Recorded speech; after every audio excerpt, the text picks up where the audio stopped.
Father obviously was considered quite an impresario within ice rinks, full stop, across the country. Right. That's quite right. How much was he involved in all that? Well, I don't know how to start really, but he started about 1931. He was working, I think, his father owned printing works, and he went to work for his father in the printing works, or lifting all this stuff, and he didn't really take to it. He saw an advert, it was arduous, he could see himself being bored, he didn't take to it. He then saw an advert for an assistant for the Westover Ice Rink, which was just opening, and I'm not sure whether it was the very opening or the same year, and that's the job he took. And from there on, he learnt to skate and everything. It was, as you said already in one interview, it was a private club at one point. It was Westover Ice Club, with all the seats down, the tea is served down the sides. And really, that was his life. He absolutely loved everything about it, and the people that he met were international people doing the ice shows. He didn't do the ice shows at first, but after John Moss, after the 50s, he did them all himself. He seemed to be talented in, when I think back, so many different things he did. He played the piano, he played the violin, he picked the music for the ice shows and latterly. He sort of learnt to skate first, to say, in the 1930s. As you know, it was closed during the war. I believe it became a torpedo factory. That's right, yeah, torpedo factory.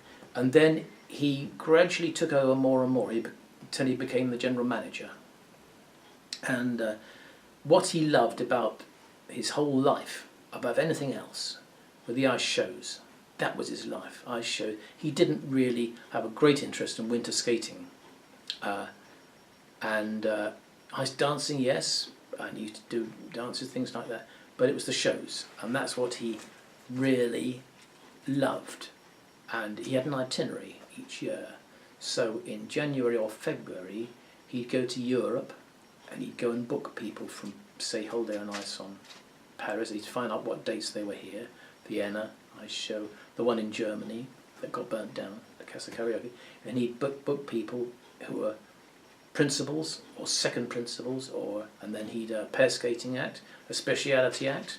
We had many years there. We had trapeze artist Lady Ingalisa. All these people watching this, I'm sure, will know, and she worked over the ice. I'm not sure how many feet, very high up. There was never any safety net whatsoever. Just over the ice. You can believe it now. Anyway, all sorts of speciality acts. Say Sea Lions went there. You Mavis mentioned Spanky, the skating chimpanzee, which was quite correct. My father always said, that was the 1960s, about mid-60s I think. He always said that was the most successful year of ice show for attendance, number of people. The money was obviously much less than what they got in, but the most number of people they got in during the 250 World, which is twice nightly performances for 4 months, was that skating. It was the talk of the town, you know, because we got coach parties from all over the place to see this chimpanzee skating. But we also had dogs, performing dogs. We had waterfalls, where we used to waltzing waters, that kind of thing. Some of those before my time, 50s. They used to do pantomimes in the 50s, and the pantomimes gradually petered out. Late 50s, what Jackie Vincent did, they were finishing by the 1960s, because although I did remember them vaguely, the reason was it was too much job to get the 1,000 or so seats in over the ice for 6 weeks, whatever it was, a couple of months, and then back, seats all out again, then back in again for the summer show. It was, you know, too much really for being worth it. But yeah, his life was, he spent morning, afternoon and evening down there. He's come home to Highcliffe for tea, and especially during the show times, and he started probably in the new year. He started making props, deciding what scenes he'd have, and all these evenings were spent making props himself, with help from people like Frank and you know, he did a Lost City scene, he did an Inca scene. He made all the out of polystyrene, scrimmed over with to make them robust, you know. and got somebody to paint them. A scene painter came in to paint all the...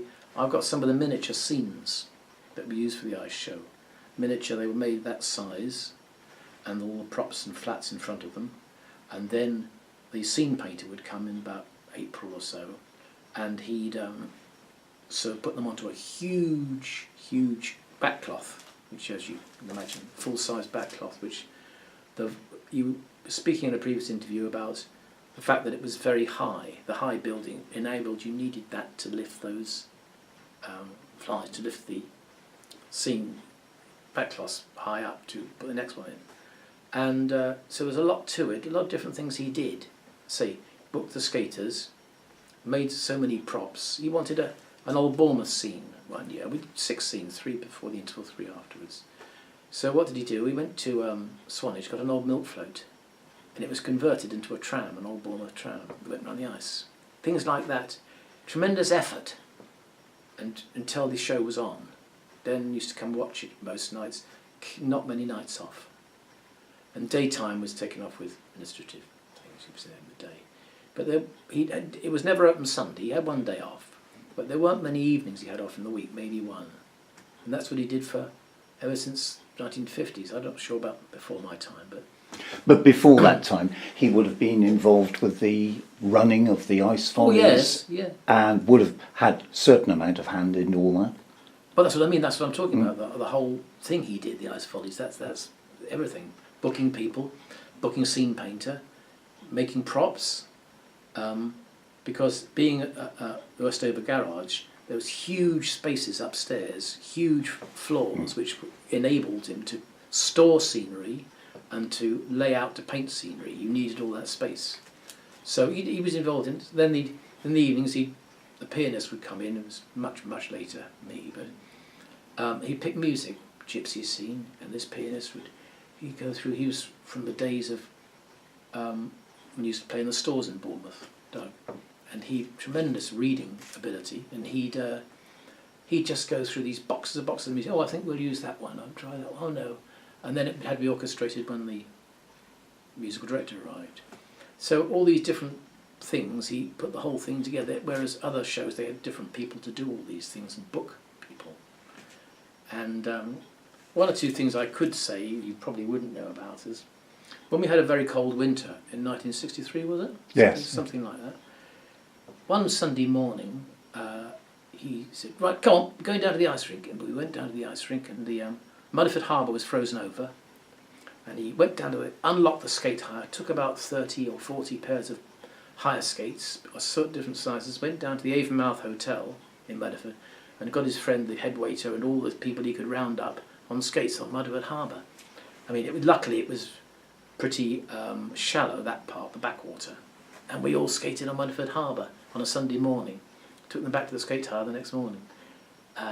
Another thing that was you might not know about was when the Westover garage moved to Red Hill. It was built as an ice rink over a garage, which was fine because you had great big greasing bays and places where they maintained cars in the showroom, and a few drips of water didn't matter at all. But when you got clothes shops like Moss Bros now below, in rows and rows of clothes shop, just one clothes shop, he got phoned up during the night, and people may not realise how often he was phoned up. The police had found an unsecured door, but in this case it was water, and the people from the shops were in there. They had swimming with water, and we got every sponge we could buy within driving distance of Bournemouth. We got as many sponges as we could. We were mopping up everywhere. The reason was because in the summer, as you can see from the Purbeck Hall ice rink now, all the pipes and everything gets covered in a thick sheet of ice, and all the false roof above the shops gets all the pockets of ice are in the corners. All those in very hot weather start to melt, and of course it wasn't a very good idea having ice rink above. All right with cars, but not quite so good with clothing. Not so good. No, that was a real problem during the later years of my best time. Obviously, with your father very much living and breathing ice skating, how about you? Did that spread throughout the family? My brother skated a little bit of speed skating. I skated, really, I still try and have a go now. I never, but he and my mother never, I did start when I was 5, and everyone will remember I skated at speed sessions and a bit of ice dancing. I lived down there, you know, it was everyone's social life, very much. I never wanted to stay at school for any reasons at all. I always wanted to be days off, go down there. People I knew, it was just tremendous atmosphere, and you went in there, and later you got the cafe and the bar. In the evenings you go up to the bar. The 2-hour sessions seemed like go very quickly. Now it's 1 hour at the skating rink now, because you had a nice dance interval. In the other hockey skating nights you had a speed skating interval. You had 2 intervals with men's figure skating, men's speed skating, ladies speed skating, pair skating. And then you got to the bar and you did all those things, 2 sessions of that. Then maybe some time in the bar and back to... The 2 hours went very quickly. And that's the way... But I was never, I was going to say, pushed, like some perhaps parents do. I was never pushed into being a professional, attempting to be a professional skater. And so I did it for enjoyment. I never considered... Luckily I got a different job, but still in the entertainment business, but I never really considered being a professional skater at all. You mentioned about your professional job. Obviously it's music. Yeah. What about involvement with musical operations at the ice rink? Yes, that came when I was in my 20s. I started off playing in dance bands, and I was already helping with keeping the library of music and where things were. But I wasn't really that kind of player at first.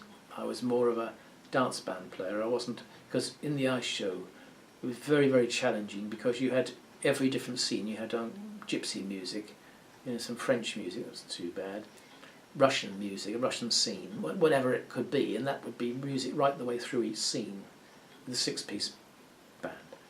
But I mugged up on my reading and practiced reading, and then I started the ice show in about 1974, I think was my first one. I did about 4 or 5 years at it, and even after I got a different job, I still helped with getting all the library and the music, because nobody else knew where it all was. So yes, so I was still involved in the ice shows a little bit, yes. That must have been a one-off, because we have to admit it now, the show era has gone from the UK. So many of the shows are short runs now, or they're much more geared up towards the London scene. Well, yes, they're geared up towards London, or they're geared up towards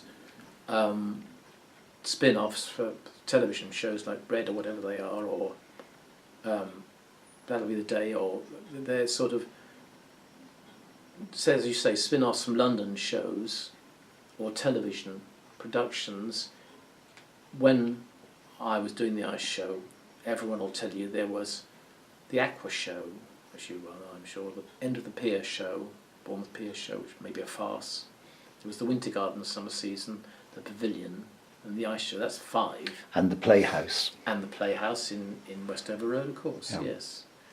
And gradually they all diminished, and we used to do twice nightly, the ice rink. I mean, right through till the end of September, 6 and 8:30 or so.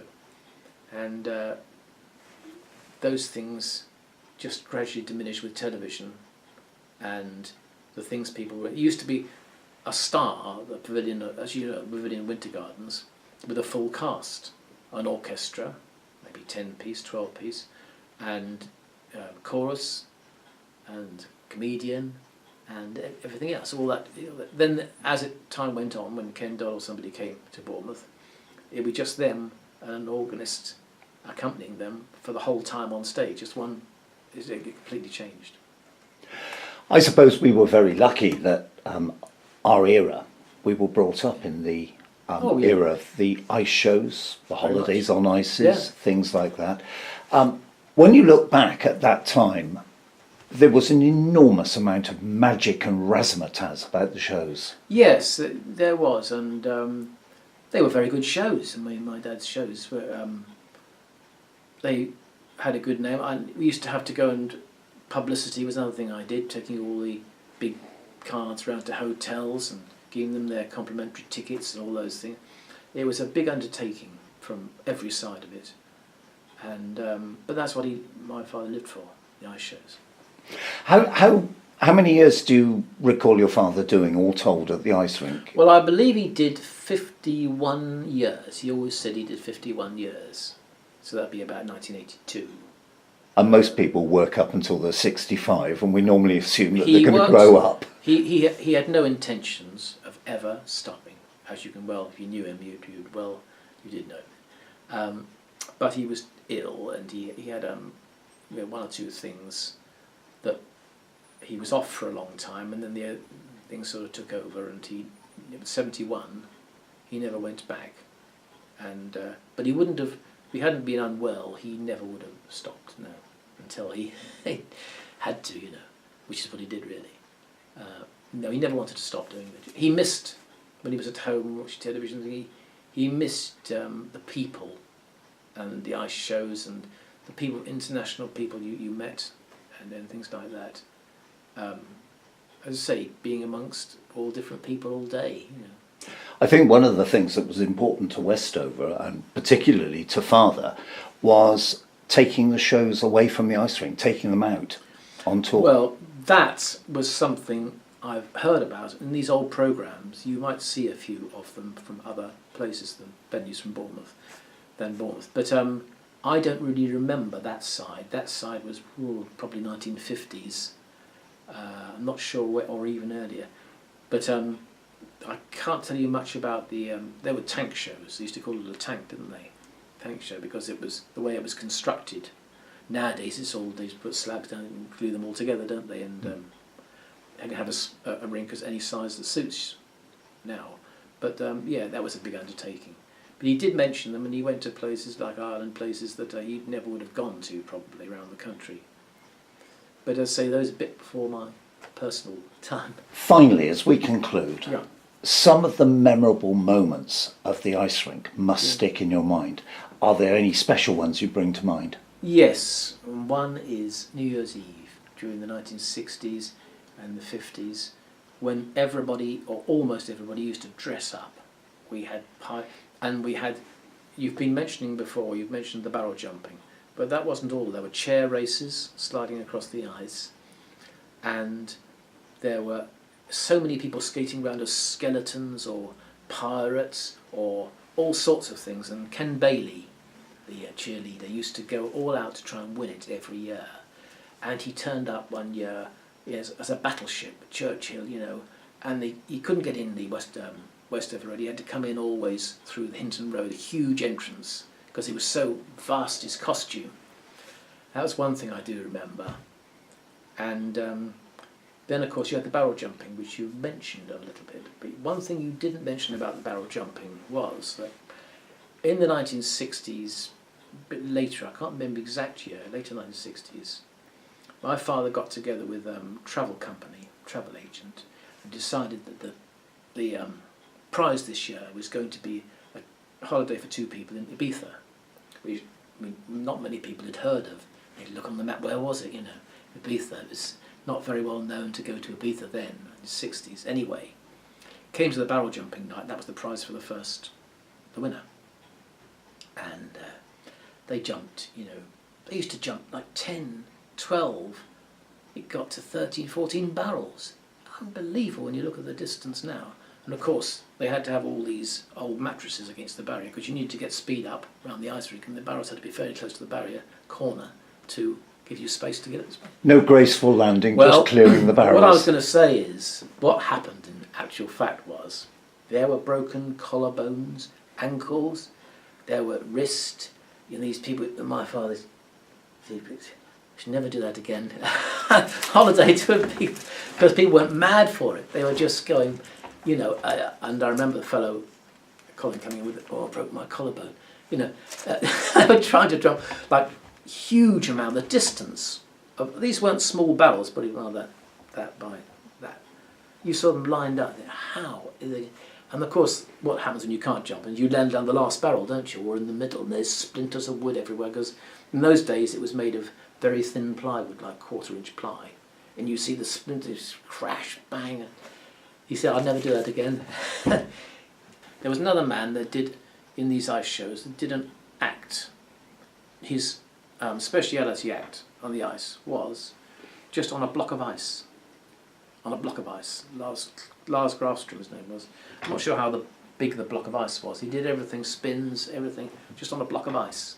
Good God. Yeah, there were some tremendous people around then, speciality acts for ice shows, and he booked them, my dad, mostly from Germany or I remember, it was after your dad's time, I remember for one of the galas, I comped it, and, you know, working to a script. I remember one of the shows, they had, it almost looked like he was cycling on the ice, but he had a stilt skate and an ordinary one. I don't know. That was John Lurie.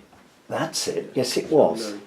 John Lurie, very interesting chap he was. He had a Tiger Moth biplane, and that's the first time from de Havilland for the aerodrome at Christchurch. It's the first time I ever went in a plane. I'll go and take you up in this Tiger Moth, my father said, and John Lurie was the pilot, and we went up, and I thought, this is great, until the moment when we banked right over. Of course, then you're looking right. Oh, I wasn't so keen on that at first. I got used to it, but